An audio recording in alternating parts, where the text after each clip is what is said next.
Tayo sa pwesto natin. Miss sila. Ganyan ako kaliit nag-umpisa. Nakakain ako sa UAE.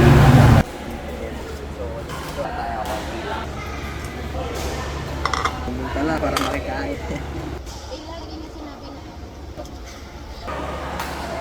Ako naman, congrats, nalaman ko, level 3. Next level. Mahina yun. Nadadaya sa tournament, pangit yun. Niloko mo sarili na matalo ka sa mga Ano, parang nakapaglag ng mga bata.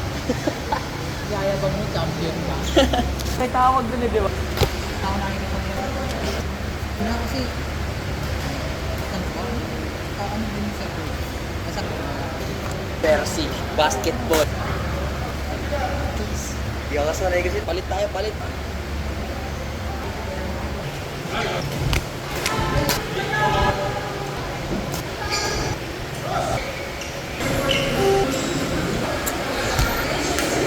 Kaya tabla lang, 1-1. Hindi naman ako magpapakapagod ng gusto kasi meron akong trabaho bukas.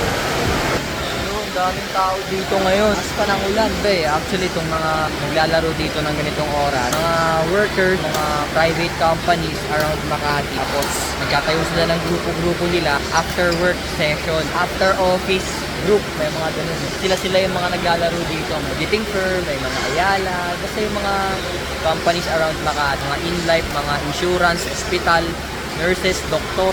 Pa ba yung mga naglalaro dito? San Miguel, PLDT Globe, mga ganun.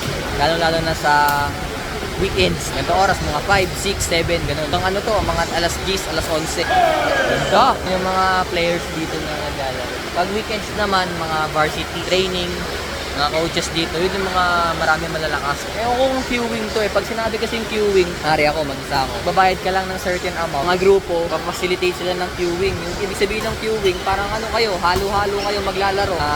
Random lang, kahit sino lang makalaban mo, babayad ka lang na ganito para sa registration. Kasama na rin ata yung bayad sa court at saka sa bola. Queue master sa tinatawag, mga nagpapacilitate nun. Oy, ito, si ano, ito, ikaw, apat kayo. Doon kayo court number 4. Or next naman, ikot, ikaw, to court number 5. Ganun ang sistema. Hindi ko alam kung sila ngayon dito, kung queuing yung mga yan. Pero tingin ko hindi eh. Mga grupo-grupo lang sila na ano. Sadyang marami lang talaga, kaya occupied nila yung buong court. Mga babae, may mga bata, matanda, may mga naghihintay pa. Wala nga yung crush ko eh. Nagtingan pa yun. Umuulang kasi siguro, kaya medyo wala pa. Usually, mga 6 eh, ano na eh. Marami ng tao po na. Kaya accommodate na to siguro mga 150 players. Nagkaano pala, ang pangalan pala ng court ay no, Shuttle Master Badminton Court. Ano to? 2, 5, 7 courts, maganda yung mga benches nila per court. Dito lang yan sa Barangay Carmona, Makati. Malapit siya actually sa ano, sa Ayala. Medyo malapit-lapit sa Ayala. Kung alam niyo yung PRC circuit, dating karirahan ng kabayo, ngayon mall na siya. Yun, malapit doon, sobrang lapit. 5 minutes away. Ito lalaro every Monday pag may oras. Ito yung may-ari.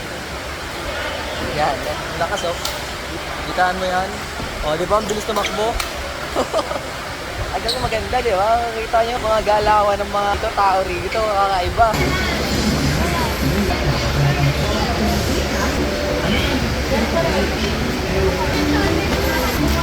Lalaroin mo lang kung pag ang term na natin ni Ryan, lalandiin mo lang, kung sigaw ka lang, asar-asar ka lang, papatawanin mo lang. May-ari yun.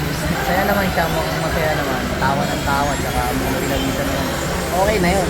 Manalo matalo. Masaya na sila to. Dati nga, ano pa ako eh. Pinabutan ko pa yung yan, mga yan. At kulang sila, halimbawa, grupo-grupo. Tatlo. Sa tawagan ako, Chen, laro ka doon. Laruin ko. Maya-maya may mag-abot na sa akin doon sa 100, 50. Yung laro lang yun, mga 4 na laro. 4, 3 laro. Laruin mo lang sila. Ganoon nga rin. Lalandiin mo nga lang. Minsan, soft drinks. Minsan, Gatorade. Mga talent fee.